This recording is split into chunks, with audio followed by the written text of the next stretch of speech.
আসসালামু আলাইকুম, আমি ডাক্তার মোহাম্মদ খালিদ সাইফুল্লাহ বলছি। আজকে কথা বলবো হার্ট ফেলিওর, যেটা ব্যবস্থাপনা, রোগ নির্ণয় এবং সেটা কিভাবে আমরা ট্রিটমেন্ট করে থাকি সেটা নিয়ে।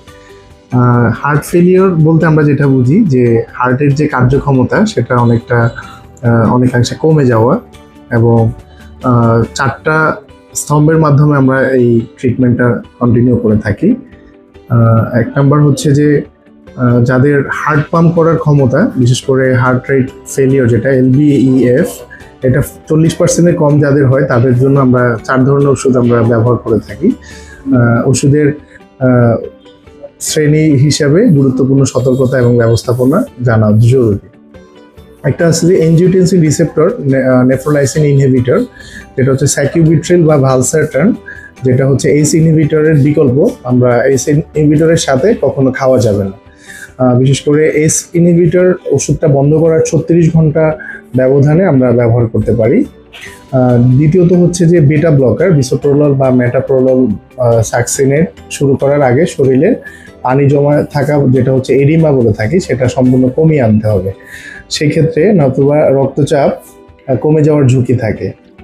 আরেকটা হচ্ছে যে মিনারেলো কর্টিকয়েড রিসেপ্টর অ্যান্টাগনিস্ট, যেটা স্পাইরোনোল্যাকটোন অথবা এপ্লেরেনন শুরু করার আগে নিয়মিত রক্তের ক্রিয়েটিনিন ও পটাশিয়াম পরীক্ষা করতে হবে।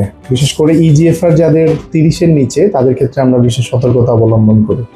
4 নম্বর আছে SGLT2 ইনহিবিটর, যেটা হচ্ছে ট্রান্সপোর্টার 2 ইনহিবিটর, যেটা ডাপাগ্লিফ্লোজেন অথবা এম্পাগ্লিফ্লোজেন, যেটা কিডনির কার্যকারিতা কম থাকলেও এটি তুলনামূলক নিরাপদ এবং সকল শ্রেণীর হার্ট ফেলিওরের জন্য অনেক বেশি উপকারী। তো এখানে ব্যবস্থাপনার আমরা 3টা ধাপ ব্যবহার করে থাকি। সেটা হচ্ছে যে পানি, যেটা জমানো পানি সেটা কমানো, বিশেষ করে শ্বাসকষ্ট বা পা ফোলা থাকলে লুপ ডায়ারেটিক্স, বিশেষ করে ফিবাসামাইড দিয়ে আমরা শরীরে অতিরিক্ত পানি বের করে দিই। 4 নম্বর ওষুধ একসাথে শুরু, বিশেষ করে রোগীর অবস্থা স্থিতিশীল থাকলে হাসপাতালে থাকা অবস্থায় রোগ নির্ণয়ের 2 থেকে 4 সপ্তাহের মধ্যে সবগুলো ওষুধের ডোজ কমিয়ে আনা উচিত। এবং ড্রাগের যে ডোজ সেটা দ্রুত বৃদ্ধি করার ক্ষেত্রে 2 সপ্তাহ অন্তর রোগীকে রক্তচাপ ও কিডনির অবস্থা বুঝে 3 মাসের মধ্যে সর্বোচ্চ সহনীয় বা কাঙ্ক্ষিত ডোজে পৌঁছানো সম্ভব। এটা আসলে যেটা ডোজ অ্যাডজাস্টমেন্টের বিষয়টা আসে, সেটা হচ্ছে ধাপে ধাপে কয়েকবারের যে ফলো আপের মাধ্যমে আমরা সেটা নির্ধারণ করে থাকি। যে সমস্ত লক্ষণ দেখলে দ্রুত বিশেষজ্ঞ ডাক্তারের পরামর্শ নিতে হবে, সেটা হলো বিশ্রামরত অবস্থায় যদি হৃদস্পন্দন যাদের 100 বেশি হয় এবং রক্তচাপ এবং যেটা বেটা ব্লক আমরা ইউজ করা যাচ্ছে না, সেই ক্ষেত্রে আমরা অবশ্যই ডক্টরের পরামর্শ নিতে পারবো।